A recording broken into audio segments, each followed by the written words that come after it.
We're talking competition strategy today with the SCSP team. We have here with us the Future Technologies Platform team, consisting of PJ Maykish, Abigail Kukura, and Will Moreland. We'll talk about critical technologies and how to develop a national technology strategy. Co-hosting with us today is Vishnu Kannan, who works at the Carnegie Endowment. Welcome to China Talk, everyone. So what is SPSP and how does the Future Technology Platforms team fit into it? Yeah, thank you so much, Jordan. So, Special Competitive Studies Project is a 501c3 nonpartisan effort to think about the future of the country across three futures, both the future of geopolitics this decade, the future of democracy versus autocracy, and the future of strategic technologies. We think that those three factors are sort of characterize the decade we're facing, and it was time to think through how could we position and organize ourselves to win those futures. This is something that has a near history and a far history. In the near case, the National Security Commission on AI had Eric Schmidt and Bob Work as the chair and co-chair, and a wonderful collection of commissioners from across the country. It was led by Ili Bayraktar, who was a DoD civilian and was also chief of staff to H.R. McMaster as NSA at the White House. He was the executive director of that commission, and we were getting a lot of positive waves from both branches of government about the work of the commission and thoughts about it not ending. So what would that look like? Because commissions have a beginning and an end. So it was on people's minds. And then Eric was working on a book with Kissinger about AI and how it's going to affect society. And he was telling him about the Special Studies Project. This is something also that Illy had studied, which ran from 56 to 59. Rockefeller had called Kissinger out of Harvard and said, convene the country, convene the thinkers across the country to think about how America faces the challenge of the Soviet Union at the time. So as pre-Sputnik, 56 to 59, they wrote a book called Prospect for America, and that was the conclusion of the Special Studies Project. So that is why we're called Special Competitive Studies Project. We're named after SSP, and then we're organized now to sort of continue the work of the AI Commission, but beyond AI to all other strategic technology sectors that could determine the destiny of nations. The way we're basically structured is we have senior advisors for each panel. We have 6 panels. Those panels are basic segments of the competition. So you have a foreign policy panel, a defense and intel panel, a society panel, and then one devoted on the U.S. economy. And today you're talking to the Future Tech Platforms panel, which did not exist in the 50s. So no analogy there. So that's the purpose of the project, how we're structured, and that we're just trying to convene the country, both advisors and panelists, to think through this future together. PJ, talk a little bit about your professional background. How'd you wind your way towards writing about the future of technologies and national competitiveness? My tech journey started maybe like yours did, as I've listened to your podcast. You obviously were interested in tech when you were younger. I was a STEM kid. I went into the military, and in the military, I was focused on operations, command and control operations for the Air Force. But when I wasn't doing that, I was finding myself in tech programs. So that's why my area code is out in the Nellis area in Nevada.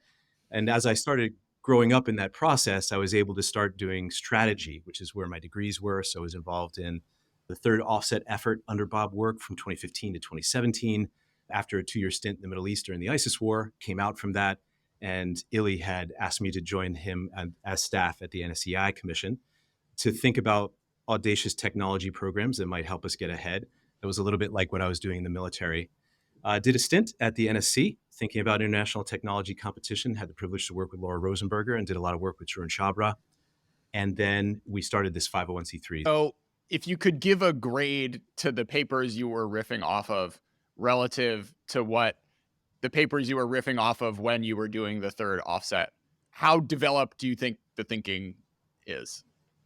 I think there's a lot of rich historical text and literature we can draw on in thinking about the problems we're facing today, as long as we're considering how that has changed. But for example, something we thought a lot about in our work over the past year was the sort of Vannevar Bush model of the U.S. innovation ecosystem in the 1950s as the Special Studies Project was approaching its work. And without sort of assuming that the world still looked like that today, it provided a good vantage point for us to sort of compare the world we're in now and a framing mechanism for thinking about how that geometry of innovation has changed. So that's just one example of where it's sort of the text on these questions sort of beyond the current context. There's the history of scientific progress and the history of innovation and US-China relations. And there's so many different directions I think we can go where we can find rich historical examples and insights, even if they're not written about the world as it is today. So, Abby, let's take it back to 1620, if you don't mind. You guys wrote a fun little blog post about critical technology lists and found this quote from Francis Bacon, of all people, saying, quote, "We should notice the force, effect, and consequences of inventions." He highlighted printing, gunpowder, and the compass as inventions that changed the appearance and state of the whole world, first in literature, then in warfare, and lastly in navigation. He saw that the impact was so immense that, quote, "no empire, sect, or star appears to have exercised a greater power and influence on human affairs." What is it with humanity and critical technology lists? Well, I think you made the exact point with the quote that we've been doing it since Francis Bacon's time and even earlier. It's hard to sort of find that strategic insight, but with someone like Bacon, hundreds of years from now, we can look back and really see like, oh, he got it, and he got it before most of the rest of the world did. When we came across that quote and we were writing that blog post, we were deep in the process of developing the framework that we came up with to try to understand the strategic significance of various technologies and make a list that we think captures the various perspectives that others use when developing their own lists, and try to think about how our process and the model we're developing could actually go beyond that.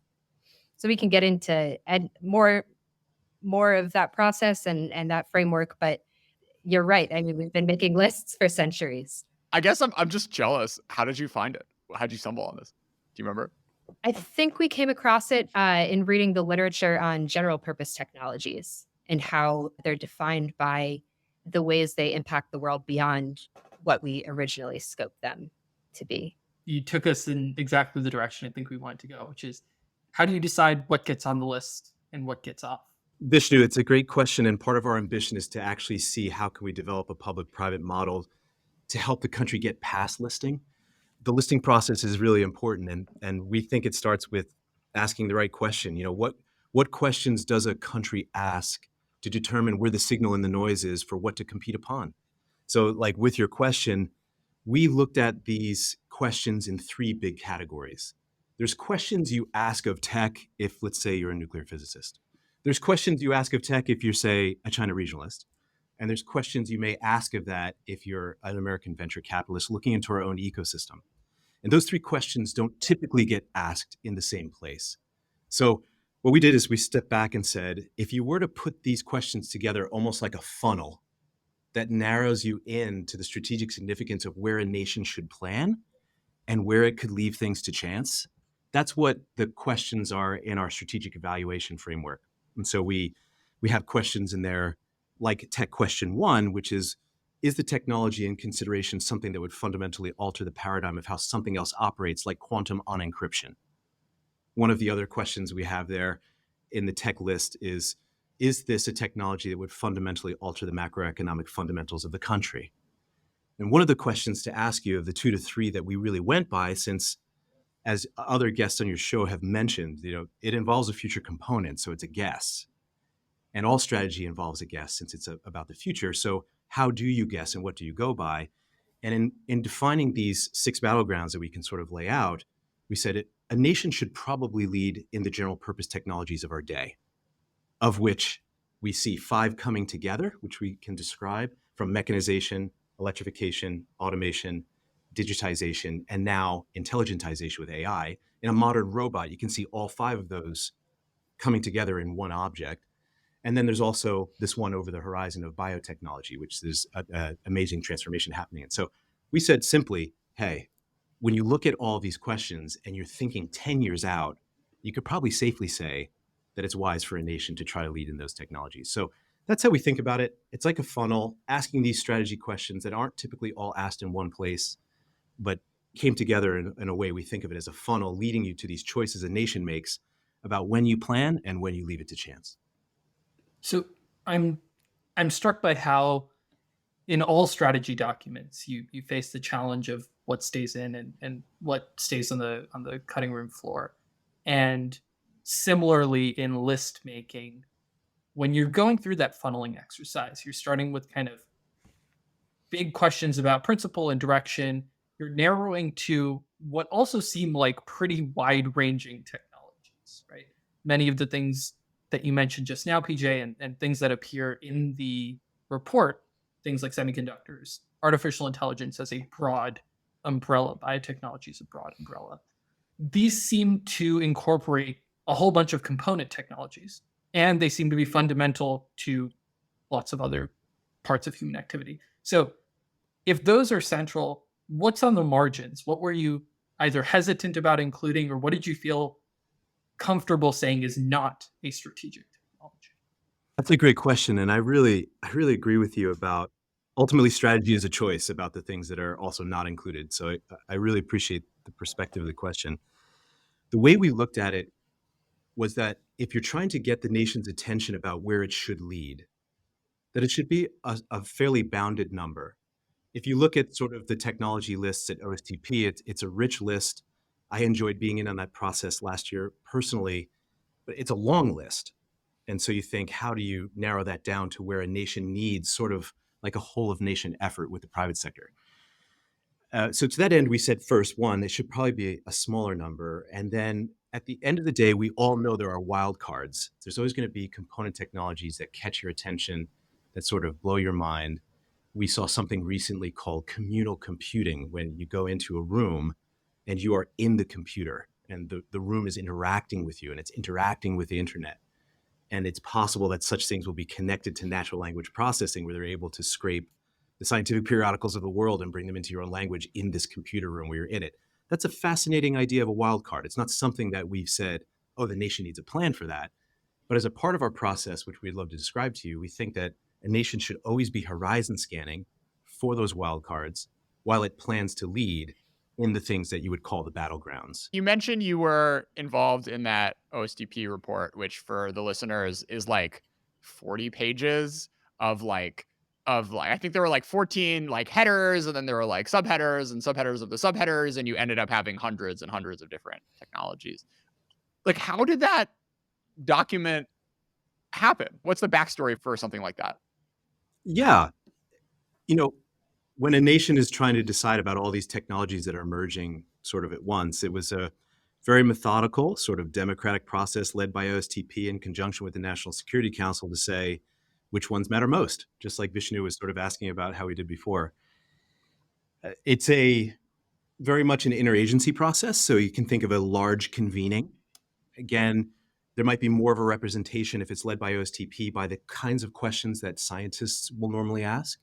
And then it's a matter of trying to get in the other questions and the other lenses to try to make a more complete picture about which ones a nation needs to plan to. But I would describe it as a very thorough process. In that one, particularly on our tech questions, as it's described in sort of the preamble, the two that were the central questions that were being asked were economic and military advantage. So which technology is most likely to impact the economy, which ones could fundamentally alter the military balance of power outright by their existence, were sort of where the dialogue centered on, right? So that's like two of the 21 questions that we think about in the funnel. Just one thing to add on Vishnu's question about what was on the margins or hit the cutting room floor in the list making exercise. And I think one thing we have really thought about a lot is what are the domains in which innovation is occurring? So one sort of framework that we came up with to help us understand innovation today and where we see it headed is that the past few decades of innovation have occurred primarily in the digital domain at the intersection of software, hardware, and networks. So today we see AI, 5G, and semiconductors being the predominant battlegrounds for tech today. Now, each of those will evolve with new computing paradigms, AI's continued evolution, and advanced networks. And beyond the digital domain, we're also seeing the biotechnical domain become more relevant, as well as the physical domain, with energy storage and generation having a wide variety of new techniques coming alive, and smart manufacturing sort of representing the intersection of the digital, physical, and biotechnical. So thinking about domains, however, could lead us to ignore other domains like cyber and space. So that's to say, cyber and space are two areas where there major domains where technological innovation is occurring and that we want to pay attention to. I think something that we try to continue to do is make sure that we are thinking about those as we think about sort of digital, physical, biotechnical domains as well. So just a point about how we bucket, how we think about domains where innovation is occurring and where we see innovation going forward, that we recognize that's not in the ABCs, atoms, bits, and cells framework, but it are important domains as well. There's a big chunk of your paper where you guys try to assess who's winning across a number of different technologies. Walk us through your analytic approach for first doing the sort of point in time, I guess like fall of 2022 when you published, how you pick which data points to look at to understand these different technologies. So we built this list of gaps analysis that we call them. Two main real reasons behind it. First was to show the power that's out there in terms of open source, what can be done for this kind of analysis. And second is not as a holistic or comprehensive list of every single important discrepancy between the US and the PRC, but to show as kind of a canary in the coal mine that if gaps are encouraging in strategic technologies, then something's not right with our process and our innovation ecosystem. So that was the framing that we went into this assessment with. We then looked at the 6 technology battlegrounds that SCSP had identified in its September first rollout report, Mid-Decade Challenges, National Competitiveness. So we already knew which sectors we were looking for to interrogate the ecosystem and see if there were gaps. We then looked to specific sector-specific metrics in those to try to drill down and find some examples in each of the 6 sectors that we care about. So advanced batteries is an example of energy generation storage is a sector we care about. Biopharma within the biotech space. We picked metrics where we could based on ideal metrics. So where we found data that aligned with what we'd love to measure the sector by in terms of who's ahead or who's not ahead. And when we couldn't, we had to turn to some proxies. And that impacted our confidence in these various assessments. And then when we say who's ahead or not ahead, we had 2 categories there. So technology leadership versus a technology being contested. And we didn't see that as a definitive lead. So technology leadership would be, there is a clear advantage. Contested on the flip side doesn't mean that it has to be 50-50 on a knife edge though. It's just not a clear winner by the metric that we're talking about. So that's how we kind of approached going into it. And then the other thing we did was think about directional too, because this is a snapshot in a moment in time. So where's it going to trend up to 2025, not just where it is now? And for listeners, can you just pin that down with an example? You cover several technologies, but could you just very briefly walk us through what that analytic process looks like for take a technology of your choice? So let me do a simple one and then a slightly more complex one so you can see the comparison between the 2. So a simpler one would be commercial drones. Not military drones, not thinking about things that DoD puts out there, but commercial drones that you might have get for Christmas or something like that. For that, it was a fairly simple measurement looking at global market share. So that was easy to use. Where is it being used around the world? Where are they the masters? And here, clearly it is DJI, the Chinese firm, way outsells anything else in the world when it comes to drones. Compare that to a more complicated one, say advanced manufacturing, which is a sector we really care about. Is our manufacturing base good for production of those strategic technologies we need, whether you're in a geopolitical crisis or whether you're in a global pandemic and need PPE? That's harder. It's harder because it's even difficult just to define what advanced manufacturing means. So for there, we had to use a series of proxy indicators. We used 6. So looking at US and PRC workforce when it comes to that space, looking at robotics density in each country, looking at secure access to the microelectronics that underlie a lot of those advanced manufacturing systems, the industry level of advanced networks in advanced manufacturing, like 5G installations, and then we rounded out with value-added output. So that's something where we had to use a lot more small indicators and try to add that up to show a larger picture compared to something where we felt there was a single flashing light as an indicator that we could use to make a safe assessment.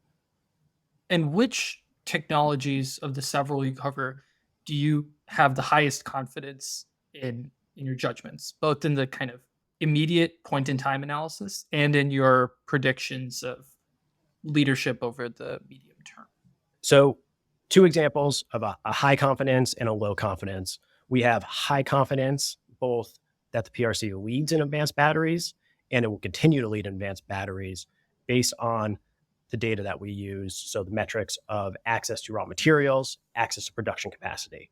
We know from the data that that's really heavily focused in the PRC. We know that there you can see the way that investment's going and the timelines for that on a 2025 timeline. We don't see that changing in a way that really meaningfully moves the needle. Compare that with an assessment of, say, synthetic biology, where we have that as a US leadership today and tomorrow, but we have a lower confidence on that. And that comes from difficulty in bounding the area. Synthetic biology is hard to put a really firm grip around what's in, what's out. It's an emergent area, so we have to use proxy indicators for it in terms of how we think a leadership is being assessed. So for something like that, we made a call with the data we had, but we're more open to getting new data, and that gives us a lower confidence. One thing to add too is that we did a lot of this assessment with the private sector. So for example, on fusion energy, that's a gap where there's a clear, strong position in the United States. We were talking both to the national labs and to US companies that are literally starting fusion reactors. And we also asked them to sort of color our analysis in the background. Hey, where do you see your race? Where do you see this competition? Just to gather some qualitative info from those who are sort of on the bleeding edge of the competition. We did that across all these sectors, including ones we didn't include in the report. So it seems like a lot of the analysis you're doing is about comparing fairly strictly US and China ecosystems. How do you factor allies and kind of distributed production networks into both sides, both the US and PRC sides? Yeah, the allies and partner question is a huge one because, I mean, clearly if there's geopolitical competition, one of the greatest strengths from the United States point of view is America doesn't compete alone. It's part of a global network of allies and partners that together make up a much more collective strength than individually. For this assessment, we focused much more just US versus China, knowing that's in the backdrop. And in our appendix, we talk about future studies really do want to pull in, a lot of it's red versus blue is the shorthand in the field. We'd like a bigger blue. We'd like a blue plus green that looks at those production capacities or the research skills of partners and allies to do future versions of these kind of assessments. We think that would be the most value add. In terms of the way some of these networks are distributed, to the other part of your question, Vishnu, and how that impacts, we baked that into some of our analysis. So one specific example I can give you is semiconductors, where when you're trying to talk about who has an advantage in semiconductors, just looking strictly at the US or the PRC, then there we had to say, okay, an advantage of semiconductors is meaning what? What are you using them for? What is the value of having them? And we made our metric having a resilient and consistent access to both advanced and legacy nodes that an economy and a defense establishment would need. So for there, what factored heavily in our assessment was the fact that both the US and China don't have these things domestically, these supply chains domestically. What they need is reliance on third-party states, obviously Taiwan, but also Japan, ROK, Netherlands, and ASML. So the distribution of some of these supply chains was definitely a huge part of our assessment here. So one more question is on the question of ends, right? So strategy theorists will talk about kind of aligning means and ends. And when you're thinking about what types of investments and how much investment you put in any of these domains, you must have some sort of end in mind. And it strikes me that those ends differ based on the technology. So having an Intel i7 processor in my hand is not particularly useful. Having it in a laptop that I can use is particularly useful. Something similar for batteries and so on. How do you think about that challenge? The challenge of looking at manufacturing ecosystems, but then distinguishing between finished components and finished goods? Our thoughts about the ends sort of happen across levels of analysis, right? Big picture, the question of the ends of why would a nation plan to lead in any of these technologies is also, it's like a grand strategic question, which we come at to keep it really simple from the positioning school. So you see in our basic model, we think you don't know what necessarily the world's going to look like in 2030, but you can sort of say we probably should have positional advantage in X or Y, that it would favor a nation to have advantage in that. So it's a basic positioning school logic of the same way firms choose positions in a market is maybe the way a state thinks about choosing leadership in these sectors. So it's sort of a basic positioning school argument. Down a layer into the sector, you can see where the cumulative results of many technological outcomes, both public and private, can say, oh, the US might have a soft lead in space. And so it's at not the component level, but it's at the sector level. And then when we actually break down to plans, like a plan that we put out for leadership in fusion energy by 2030, we're thinking about actual component outcomes and actual reactors and how many could be done. What does the infrastructure need to look like to actually accommodate fusion energy? And so the technological level of analysis then sort of comes in then. And you might think of the ends happening across those levels of analysis. Once it's grand strategic, positioning school, it comes down to a sector, which is cumulative sector leadership. And then the technological level of analysis is what actual tech ambitions do you need and outcomes do you need, very specific, to actually lead in that tech. And so we see them kind of across those levels of analysis. So let's talk about diffusion for a second. It's nice to have a lead, but if it doesn't last, it's less useful as a lead. How does that sort of dynamic factor into how you're thinking about these issues? Yeah, I was going to pick up right where PJ left off in talking about the levels of analysis, where we're thinking about advancing the state of the technology itself, increasing TRL, technology readiness level. That's one thing, but diffusion, commercialization, and scale are what will amount to leadership in any given technology. So to continue to pull the thread on the fusion energy example, we thought about, sure, the scientific milestone is achieving net energy, creating more energy than was used for a reaction. But none of that matters if you can't commercialize and diffuse the technology and build the facilities and get that energy onto the grid. So in the action plan we developed, the sort of key policy, the central or guiding policy for the action plan was, how do you turn fusion energy from a scientific mission to a commercial mission? And everything in the action plan, from the technological level of analysis to policy levers such as supply chain, talent, national leadership incentives, et cetera, is aimed around moving it from a scientific mission to a commercial mission. So I think as we sort of move from identifying an important technology and sort of what the bold moonshot ideas that or goals that could move the actual technological readiness level forward, we don't stop there. It's more about how do we actually translate this into a lasting advantage, and that requires thinking about fusion, commercialization, and scale, with each technology sort of having a different combination of those three things that are needed for advantage. One of the things I should have explained up front is that our panels at the SCSP have senior advisors. So for the tech panel, one of the things we did is we thought, how do you get these different lenses together in the country to think through these questions like diffusion? And so we thought we want a grand strategist, and Condoleezza Rice accepted that offer. So she is our senior advisor for, say, grand strategy. For technology, Reid Hoffman has been really helping us think through this and how he thinks through it from a technologist perspective. And then also from a venture perspective, we've really enjoyed the advice of, say, Ben Horowitz from Andreessen. And so if you look in our report, you'll see that those are some of our advisors. We could go down. We have other advisors like Steve Rosen at Harvard.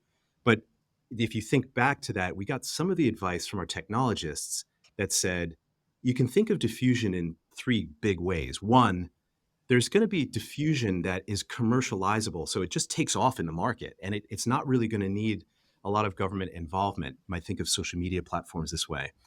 And then there's going to be markets that need a nudge because the market's not seeing the logic for it yet, but it's a competitive issue. You might think of the beginning of semiconductors in the US this way. You might think of ARPANET and the beginning of the internet this way before it really took off. And then the third category is places where the government can only be the market. And this is, of course, dealing with things like countering hypersonic weapons advantages in the PRC, or things like the moon, where the government was the market. And even though a large share of what was achieved in Apollo from 67 to 69 was on contract, the government was the market.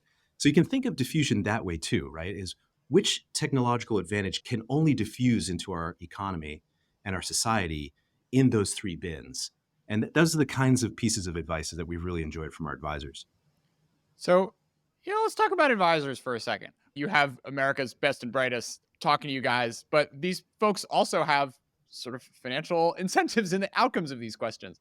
And it's not just in your report, but sort of the kind of vision of how you're thinking about how to sort of feed into this technology strategy making has a lot of private sector involvement in that process. So I guess I'm curious, how you guys sort of filtered the information or discounted the information that was coming in with people who have, to a greater or lesser extent, some stake beyond just being like a patriotic American in how these sorts of debates play out, and how you think kind of the government or whatever analytical body that takes Will's 5 pages on batteries and turns that into hundreds and thousands of pages should relate in a way that sort of has the national interests first and foremost, even though the kind of like knowledge that's generated at the cutting edge of these industries are people who have who are fundamentally working off a profit motive.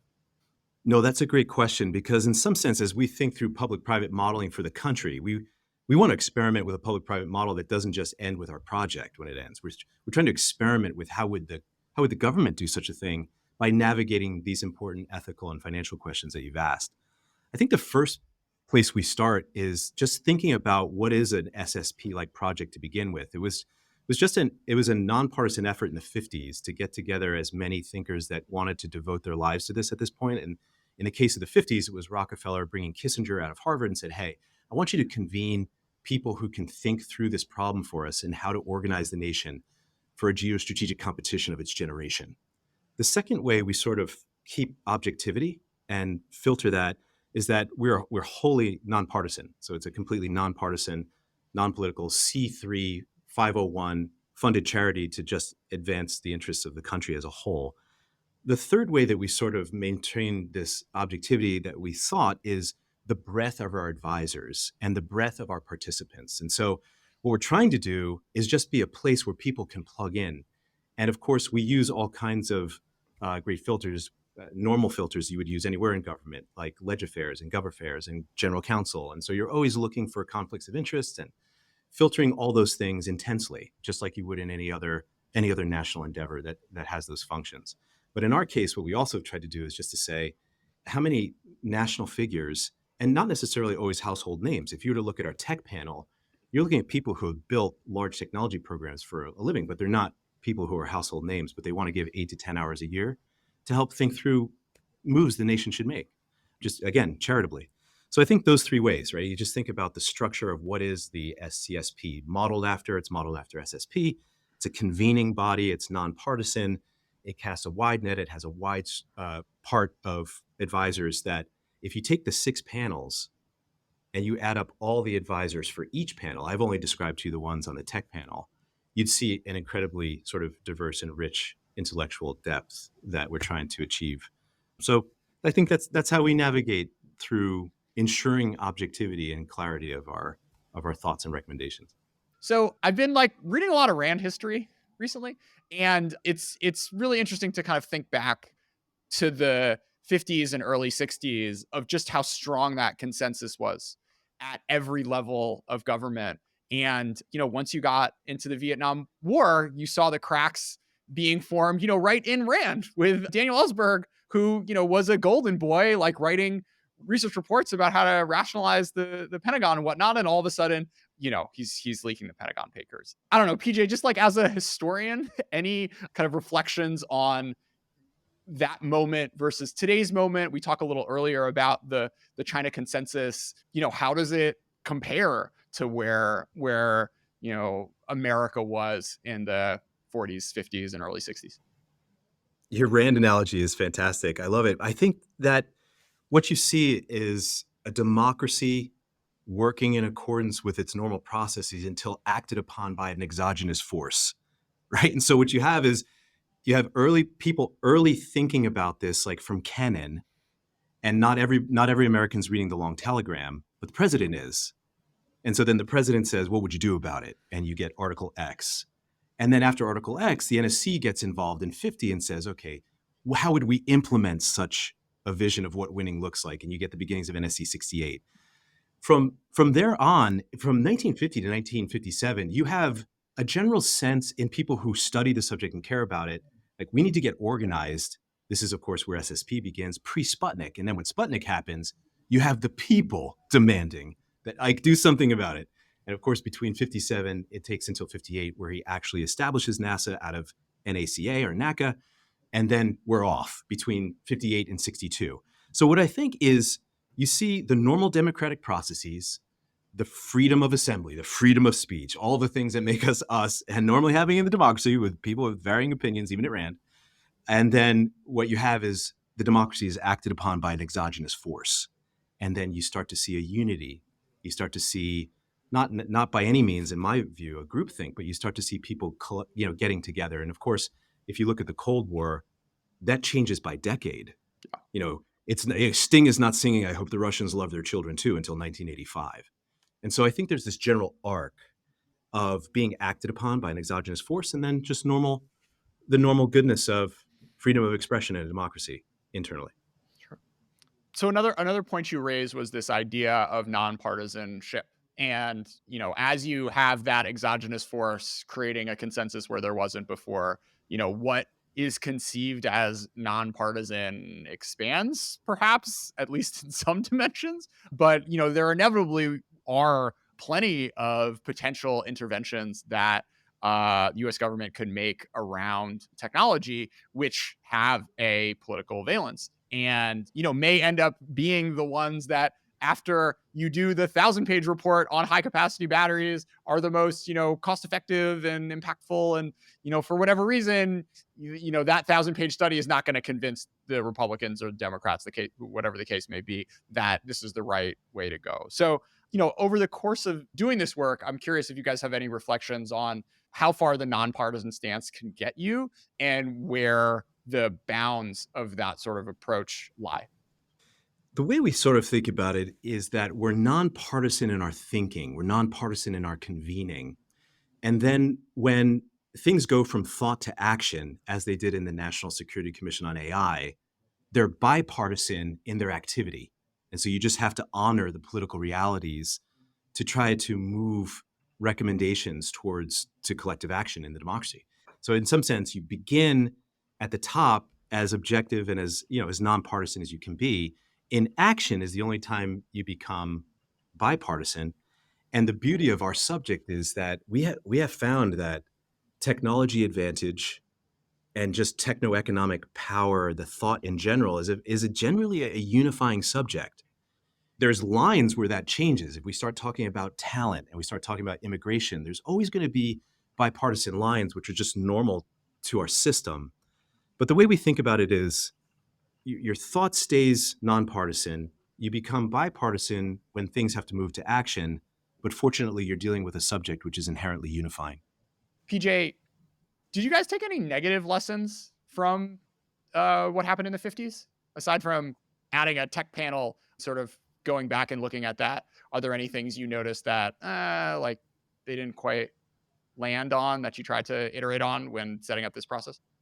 Well, the work of SSP actually made some recommendations that are still with us today, such as if you're going to actually execute containment, how do you do that if you don't have a global structure to do that? So early thinkings about the global COCOM structure, for example, for better or for worse, if it's still appropriate today, started there with SSP. There's a lot of discussion in the 50s work about the prosperity of the country, about the unity of the country, about those kinds of evergreen themes that I think any project like ours would still care about. So I'm not sure that there was anything glaring there. Outside the project, I certainly think, the 50s had a democracy trying to get organized pre-Sputnik for a competition. And so, of course, as you see people joining the consensus about the competition based on the assertive behavior of the Soviet Union at the time, there's definitely some things that today we would regard as lunatic fringes like McCarthyism that don't represent the whole nature of the competition, but that's certainly not anything we ever want to replicate.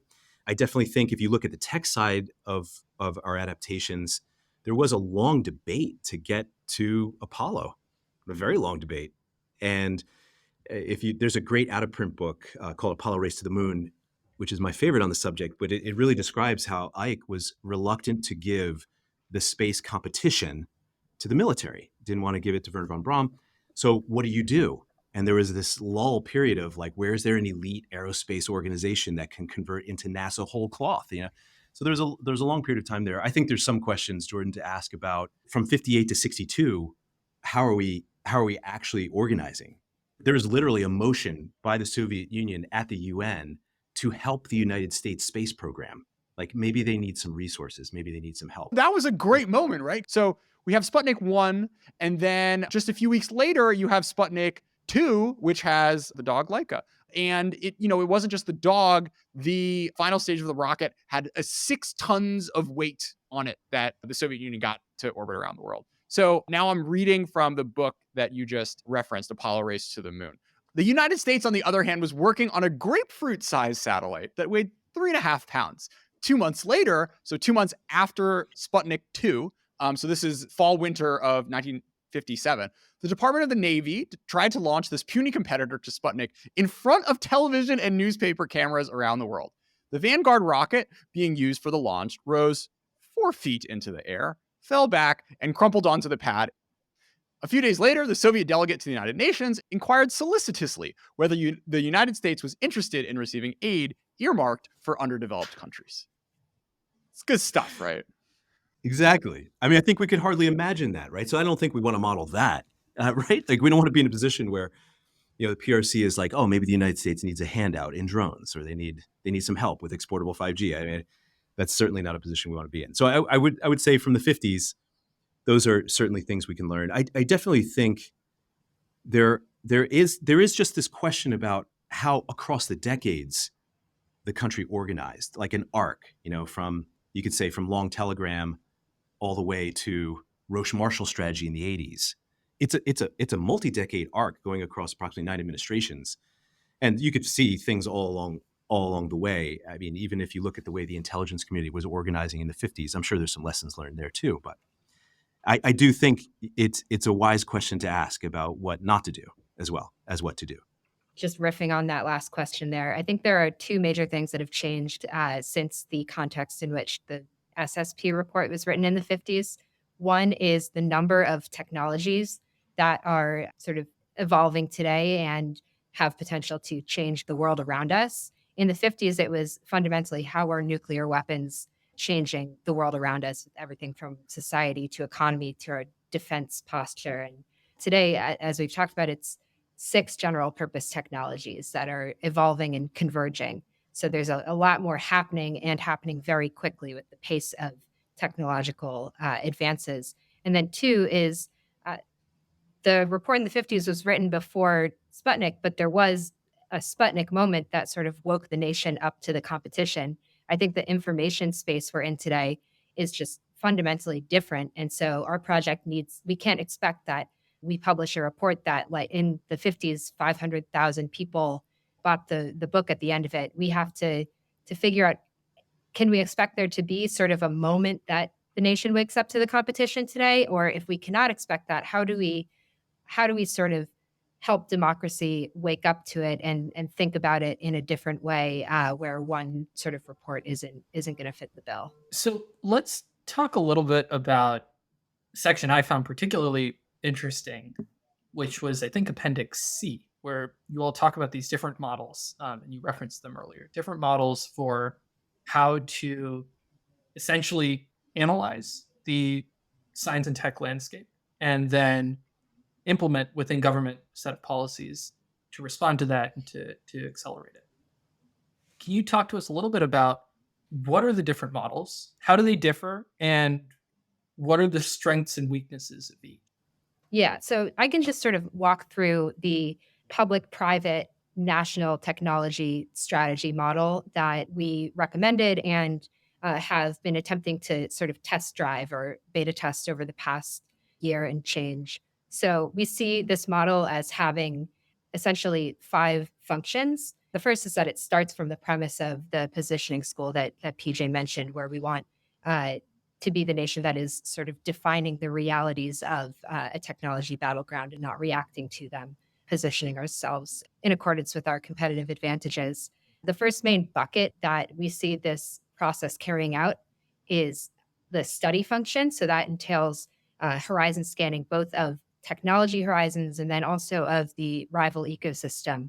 Those are also the first two columns on the framework we use to evaluate technologies. And it's sort of at this stage that you start using that funnel to evaluate where is tech going, what does the rival ecosystem care about, where is our ecosystem delivering advantage naturally, et cetera. This study function then feeds into what we call the curation function, where we bring together technologists from both the private sector, but also across the innovation ecosystem to sort of curate at two different levels of analysis, both the sort of specific technology moonshots that could advance the ecosystem or sort of diffusion, scale, commercialization moves that would really help catalyze any given technology. And also at the more macro policy level, sort of a sector level action plan that's combining that sort of tech moonshot with the policy levers that would also be needed to make that happen. So the curation panel does that. And then the next function is resourcing. And that is sort of thinking creatively about how to voluntarily pull together resources from government to venture capital to private equity and foundations. What are sort of creative mechanisms that we can actually think about how to put money behind those ideas? And then, of course, implementing all of those ideas is the next bucket. And then what sort of falls out of each of these phases, and that Will can talk more about, is organizational lessons about sort of what changes to existing organizations or new organizations would help better prepare our democracy for this competition. Where would this model ideally live? What would its functions be? How would it think through the important sort of ethics questions that we've discussed? I think it's really important that Abby talked about what our process is, because we see that as the process as a public-private engine of innovation for the country. And we wanted to make sure that we were building a institution or an organization around that engine rather than trying to shoehorn that engine into an existing organization or institution. We took a blank slate and thought, ideally, what could an organization look like that would perform this national tech strategy process? We identified 8 different elements that we thought would be ideal for this. They include, things about access to public and private, the kind of lens and technology scope, the ability to do analysis and do implementation, the ability to last over administrations for a long-term competition. Okay, so you guys proposed 4 different structures. Stack rank them. So looking at the structures, we would say of the 4, 1, reform institutions, 2, build something new that sits in government, 3, build something new government adjacent, or 4, have something that's in the private or in the non-governmental section. Our stack rank is a hybrid model, actually. The number one we come away with is the idea of having a 3-legged stool. So you need something that does analysis. There, we draw on the idea of an Office of Global Competition Analysis that sits outside the White House, that is a degree removed, and can do independent analysis of tech trends. That's where the study function of our process would occur. You then take those identified technologies and you bring them to a Tech Competitiveness Council, a TCC at the White House that can do action. So that's the second of the 2 models. Why we went hybrid in the end is to bring in the third idea of the stool, a government adjacent that can do some things that it's harder to do just in government. So we wanted to capture both of those synergies. Okay, Will, sounds great. PJ, let's straw man it for a second. What's the problem with this hybrid model? Well, first of all, there's a lot of existing organizations that may think they're doing this. So that's problem 1. Problem 2 would be the idea of who actually has the will to create, even if it's a very small elite organization, like one recommended by NSCAI called the Technology Competitiveness Council. Let's say 30 people that look a lot like you and Vishnu, getting together, organizing this for the country. Who has the political will to actually establish that so you can have intellectual continuity that transcends administrations? That's 2. 3, there are legalities, and they're righteous to consider how do you bring the private sector in here while not violating any concerns of private interest. And so that's just a legitimate process. Fortunately, what we found both when I was at the NSC, when I was in DoD, now that I'm out, I feel like we have a lot of guardrails to do that, particularly through most general counsel functions of an organization. But I'd say that that's a third thing, which is how do you convene all of these? Sometimes we're talking about billionaires without any perception of private interest that someone might want to cook up, even if it's not real. So I think those are 3 things that you think about. how does this fail? What does failure look like? It's a lot to ask to create an organization whole cloth, place it in the White House. Something like the National Economic Council was an act of law in 1946. Are we ready to do that again? As Vishnu suggested, there are definitely at least 30 people already in government that aren't delivering the goods now. So what's not working about those unnamed organizations who think they're already solving this, PJ? If you think about how CHIPS, IRA, and infrastructure worked, and look at those as three big moves the democracy made, there are different ways where both branches of government were cooperating. If you add, whether it's appropriated or not, the cumulative financial bogey in all three acts, you can gust over $1 trillion. So if you look at how does that work, how did that work? In some sense, it was a little bit of left to the democratic process and left to time. When we look at battlegrounds we're shooting behind a target in now, like exportable 5G, or looking at where we are on the drone commercial ecosystem, where we're looking at PRC battery dominance, and not only battery dominance in lithium, but we've done a patent trajectory of what's post-lithium, and the PRC is already there and thoughtful. So the question is, who's looking at the competition to add a sense of urgency so that all of those national strategies move as one? In some sense, you can look and say that the CHIPS export controls and the CHIPS Act, if you were to put them together in a plan the five of us came up with, you could say that looks like counter and promote, like two moves. But they didn't really happen that way. So I think all we're saying is that you can see the democracy doing the right things in places, but there's no one place where it's asking all these competition questions and no one place that planning is guaranteed to happen. Is there a downside of over engineering this if all of a sudden all four of your study ideas get passed? I think the answer is yes. I think the way we think about it is that we're looking at selective changes that could be made structurally to make us more competitive. And if you look at what our econ panel is looking at, which is the entire US economy, in some cases, the global economic system, it's so vast that when they suggest there might be a methodical way to do industrial strategy across 5 pillars, it's very small, it's very selective, and it's only when you don't want to leave it to chance. In the same way, we think that whole economic ecosystem feeds our innovation ecosystem, which is the object of our panel's affection. We look across all of the US innovation ecosystem and our allies and partners and say, where is it not functioning? Where is it broken? In the same way that, say, Endless Frontiers did in the 40s to project a way that the United States innovates with greater power and consistency. We look at that system and say, the model that Abby showed, that we should, with the private sector, do horizon scanning, go past listing and curate actual forms of technology advantage, and think through our commercial ecosystem with investors about how you actually make that advantage diffused into our system, that's not a radical idea. It just doesn't happen anywhere, but it's a small idea compared to the vastness of the US ecosystem, right? So I think to the question of over-engineering, I really appreciate it. I think the answer is yes, you could. What we've proposed is something more modest about these two giant systems we study in the case of the tech panel and the econ panel. So book recs, aside from Francis Bacon, what else was some fun off-the-wall stuff that you guys encountered over the course of this project? I'll start by saying there is, for me, a book that I've encountered in more than one program because it has transfer value, which is Kuhn's Structure of Scientific Revolution.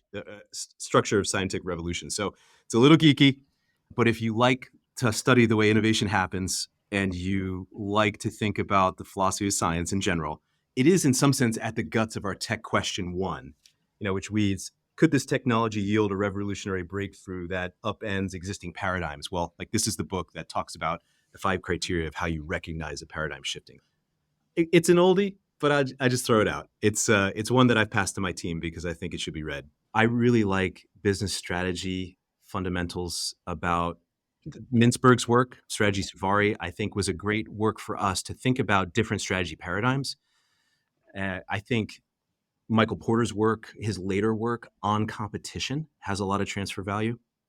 And I do think that the repeating fundamentals of competition in the classics of strategy, what Gray would call the tier ones, right? I think, I still read Thucydides. I still learn from it. I still enjoy it. I still read Sun Tzu, enjoy and learn it, and I still read on War by Clausewitz. I mean, those are three that have so many repeating phenomena in the nature of competition that it's hard to go wrong rereading them. How about you, Abby?